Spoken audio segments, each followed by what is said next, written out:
दोस्तों नमस्कार। Learning by AP sir YouTube channel में आपका स्वागत है। आपके लिए महाखुशखबरी की बहुप्रतीक्षित इलाहाबाद हाई कोर्ट की आरओ की वैकेंसी आ चुकी है। उसी को हम जो नोटिफिकेशन आया है उसमें देखते हैं कि क्या प्रोसेस है, नंबर ऑफ़ वैकेंसी कितनी है। तो यहाँ ये इस बार एनटीए को सौंपा गया है एग्ज़ाम करवाने का। तो ये नेशनल टेस्टिंग एजेंसी एनटीए आपको लिखा दिख रहा होगा। उसके बाद आगे कंटिन्यू करते हैं। High court of judicature at Allahabad review officer recruitment examination 2021 और assistant review officer recruitment examination यानी एआरओ 2021 आरओ दोनों की नंबर ऑफ वैकेंसी और प्रोसेस देखते हैं। तो यहाँ पूरा एक चैप्टर वाइज दिया हुआ है ये कि नंबर 1 चैप्टर पे इंट्रोडक्शन में इसमें बताया गया। फिर आपका नंबर ऑफ़ वैकेंसी, सबको यही नंबर ऑफ़ वैकेंसी और प्रोसेस क्या है और सिलेबस, 3 चीज़ों की दरकार होती है। सीधे हम उसी पे पहुंचते हैं। तो ये जो फॉर्म का प्रोसेस है यहाँ देख लीजिए कि online registration and submission of application form. तो ये complete in all respect for the post of review officer and assistant review officer through, ये आपकी साइट दी हुई है nta.in nic.in। तो दो हैं आपका recruitment.nta.nic.in या फिर इलाहाबाद हाई कोर्ट.in, दोनों में से किसी भी साइट पे आप जा कर के आवेदन कर सकते हैं। और इस 17 अगस्त 2021 से आवेदन शुरू होगा और कब तक चलेगा, 16 सितंबर 2021 तक चलेगा। आप शुरुआत में ही फॉर्म इसको 2-4 दिन में भर दीजिए। उसके बाद इसमें आइए देखते हैं कि कितना आरओ में कितना इसमें पेमेंट लगेगा। तो इसमें कितना फीस रखी गई है। तो रिव्यू ऑफिसर रिक्रूटमेंट एग्जामिनेशन 2021 और यानी आरओ 2021 दोनों की फ़ीस जनरल व ओबीसी की 800 रुपये है। जबकि SC ST आप उत्तर प्रदेश, अगर आप उत्तर प्रदेश की SC ST के अंतर्गत आते हो तब 600 रुपये इसमें लगेगा। उसके बाद आगे कंटिन्यू करते हैं कि duration for correction in the particulars of an application form online only. तो इसमें आप ऑनलाइन ओनली आप इसमें करेक्शन कर सकते हो। करेक्शन की डेट दी हुई 18 से 21 सितंबर इसमें करेक्शन किया जाएगा। इसके बाद दिया downloading of admit card by the candidate online only. तो इसको ऑनलाइन ये साइट वही दी हुई जो ऊपर आपने बताया था, हमने बताया है, तो उस पर आप जा कर के इसको डाउनलोड कर सकते हो। डिस्प्ले ऑफ प्रोविजनल आंसर की on website for inviting objection. आपको किसी आंसर पे अगर आपका ऑब्जेक्शन है तो उसमें आप उसमें क्लेम कर सकते हो। बिल्कुल ये जैसे NTA net UGC net JRF का एग्ज़ाम होता है, बिल्कुल उसी पैटर्न पे इस बार एनटीए ऑनलाइन यानी मोड में एग्ज़ाम होगा और ये पहली बार होने जा रहा है। तो इसमें अगला देख लीजिएगा। तो इसमें लिखा हुआ to be announced later through public notice on official website. तो ये एडमिट कार्ड का व ऑब्जेक्शन दोनों का ये ऑफिशियल वेबसाइट पे पब्लिक नोटिस आएगा। उसके बाद declaration of result to be announced later through public notice on official website, ये भी आएगा। उसके बाद मोड ऑफ एग्जामिनेशन यानी ये एग्ज़ाम का पैटर्न क्या होगा, मोड ऑफ एग्जामिनेशन क्या होगा। तो ये CBT कंप्यूटर बेस्ड टेस्ट होगा यानी ऑनलाइन टेस्ट होगा, ऑफलाइन नहीं होगा। फिर से रिपीट करते हैं, mode of examination CBT computer based test होगा, ऑनलाइन टेस्ट होगा, ऑफलाइन नहीं होगा। अभी तक आरओ हाई कोर्ट का जो एग्ज़ाम होता था वो ऑफलाइन मोड में होता था, लेकिन ये किस मोड में होगा, ऑनलाइन मोड में होगा। तो ये रहा आपका एक जनरल। अब इसमें अन्य चीज़ों की नंबर ऑफ़ वैकेंसी की बात करते हैं। तो यहाँ आपको दिख रहा होगा नंबर ऑफ़ वैकेंसी और एसेंशियल क्वालिफिकेशन, कौन लोग फॉर्म भर सकते हैं। तो इसमें आरओ की वैकेंसी दोस्तों 46 हैं। आरओ रिव्यू ऑफिसर की वैकेंसी 46 हैं। और इसके लिए अब इसमें दोस्तों देखिएगा क्या एसेंशियल क्वालिफ़िकेशन होनी चाहिए। तो अगर आप bachelor degree of university established bye law in India, Bharat में किसी भी मान्यता प्राप्त अगर यूनिवर्सिटी से आप बैचलर डिग्री यानी स्नातक किए हैं, चाहे BA किए हो, चाहे BSc या कोई अन्य स्नातक ग्रेजुएट लेवल की आपके पास डिग्री होनी चाहिए, तो आप अप्लाई कर सकते हो। अथवा ये qualification recognised as equivalent thereto, या इसके समकक्ष क्वालिफिकेशन होनी चाहिए। एंड और इसके साथ में और क्या होना चाहिए, तो आप ये फॉर्म भर सकते हो। तो यहाँ देखो इतनी और के साथ इसमें लिखा diploma degree in computer science from a recognised institution university established by law in India. अगर आपके पास कंप्यूटर साइंस में कोई डिप्लोमा है, कोई डिग्री है, अथवा नीलेट या डोएक सोसाइटी के द्वारा अगर आपके पास ओ लेवल का सर्टिफिकेट है, अथवा अगर आपके पास ट्रिपल सी है, तो यहाँ पर ओ लेवल, ट्रिपल सी और diploma degree in computer science को भी मान्यता दी गई। अगर तीन में से आप कहोगे क्या तीनों होनी चाहिए, नहीं, कोई एक होना चाहिए।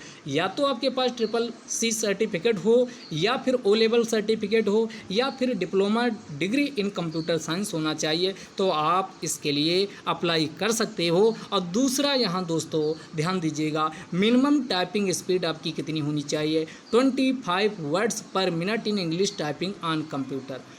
यानी इंग्लिश टाइपिंग आपकी 25 वर्ड प्रति मिनट होनी चाहिए, ये मिनिमम आपकी इसमें बताई गई है। अब ARO की बात करते हैं, तो ARO की 350 वैकेंसी हैं, असिस्टेंट रिव्यू ऑफिसर की 350 वैकेंसी हैं। टोटल की बात किया जाए तो कितनी हो जाएंगी, 46 से 350 से ऐड कर लो तो कितनी आपकी हो जाएंगी, तो आप इसको ऐड करो तो ये 396 टोटल वैकेंसी इस बार, यानी टोटल ऑन एवरेज निकालोगे तो 400 वैकेंसी दोनों आई। अब ARO के लिए एलिजिबिलिटी एसेंशियल क्वालिफिकेशन देख लेते क्या रखा गया है, तो इसमें रखा गया है bachelor degree of A university established by law, यानी आपके पास स्नातक होना चाहिए। इसके साथ ही और क्या होना चाहिए, तो वही diploma degree in computer science होनी चाहिए, या ओ लेवल सर्टिफिकेट होना चाहिए, अथवा या ट्रिपल सी सर्टिफिकेट होना चाहिए। इसमें भी 25 words per minute in English typing कम से कम आपकी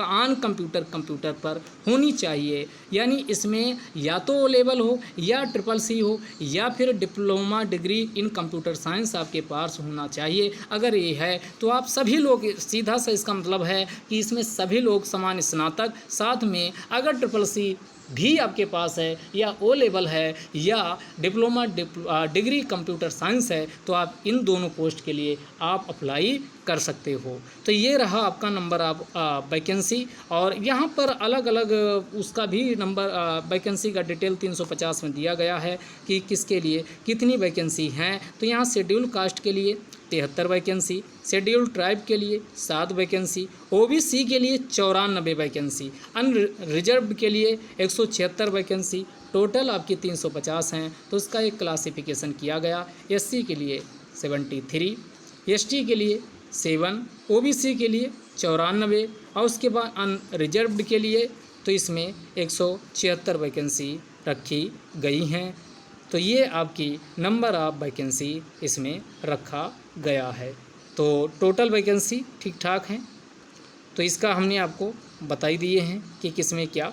अब इसमें आगे देखिएगा कि रिलैक्सेशन इन अपर एज लिमिट, तो रिलैक्सेशन किसको किसको मिलेगा, तो SC को मिलेगा, ST को मिलेगा, OBC को मिलेगा। इसके बाद डिपेंडेंट ऑफ फ्रीडम फाइटर जो हैं उनको दिया जाएगा, और कितने 5 सालों के लिए इसमें रिलैक्सेशन दिया जाएगा। एज में आपका कितना, तो यहाँ जो नॉर्मल कैंडिडेट हैं ये आपकी कितनी, रिव्यू एंड RO व ARO दोनों का यहाँ लिखा है 21 साल 35 साल, यानी मिनिमम 21 साल एज होनी दोनों RO व ARO के लिए, RO/ARO दोनों के लिए जो नॉर्मल कैंडिडेट हैं मिनिमम एज 21 साल, मैक्सिमम एज कितनी 35 साल होनी चाहिए, 21 से 35 साल के बीच होनी चाहिए। और यहाँ पर एक डेट भी बता दी गई कि 2 जुलाई 1946 के पहले जन्म ना हुआ हो और 1 जुलाई 2000 ईस्वी के बाद आपका जन्म ना हुआ हो।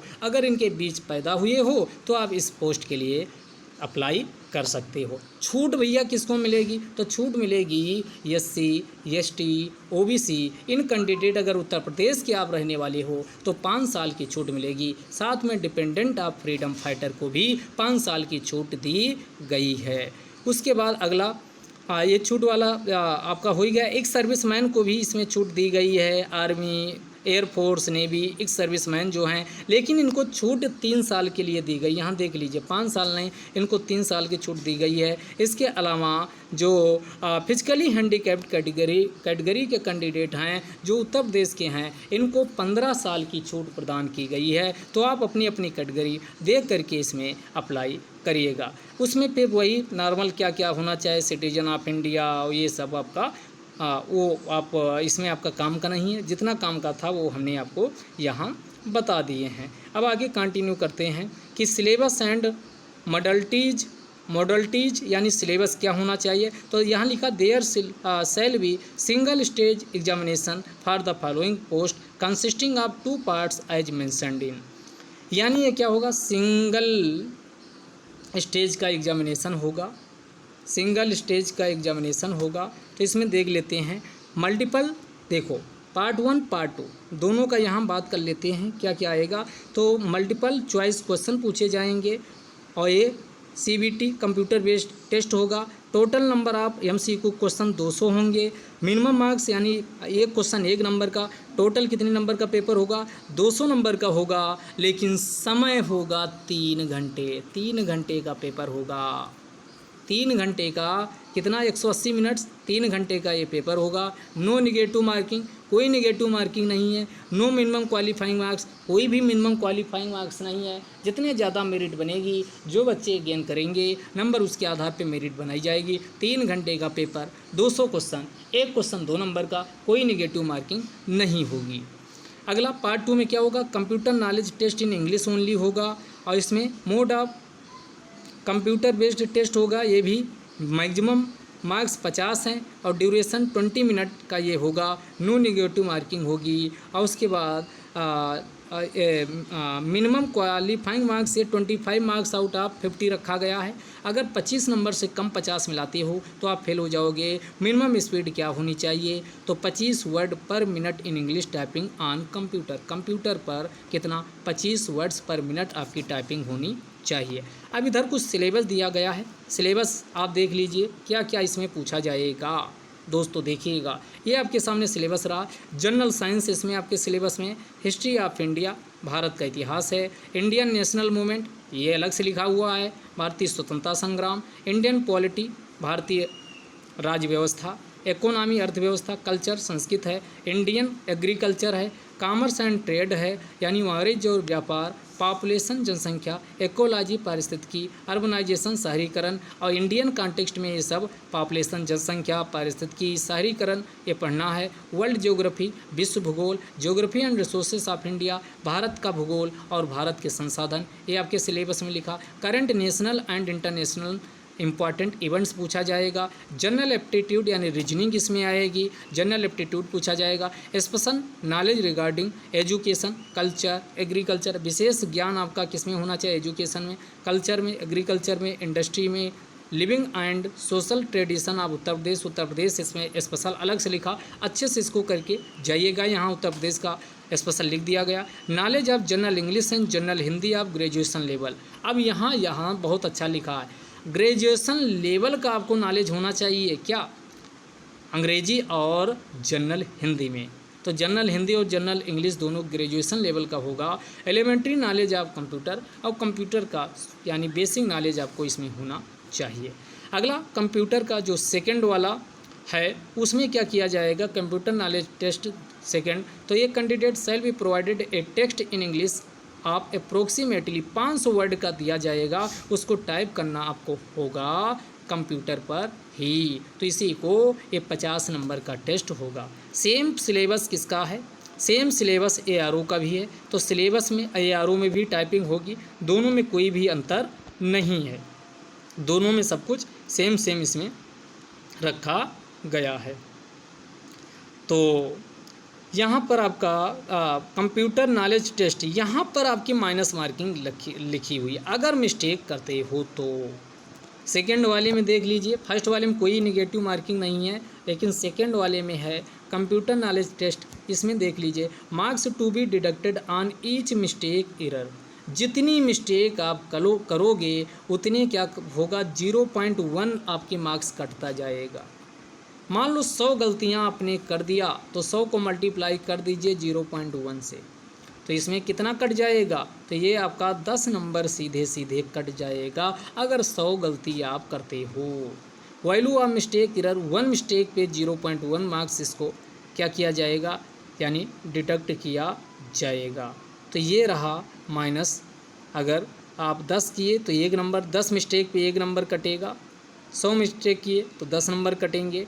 फीस आपको बताई दी है कितनी फीस आपकी रखी गई है, तो आप लोग इसका फॉर्म भर दीजिए। इसके बाद वही है कि टाइप ये ऑब्जेक्टिव टाइप पेपर होगा, ऑनलाइन मोड में होगा। यहाँ देखिए कि the detail procedure to be adopted for compilation of percentile sector NTA score for multi session papers based on normalization procedure is mentioned below, यानी इसमें नॉर्मलाइजेशन करा जाएगा।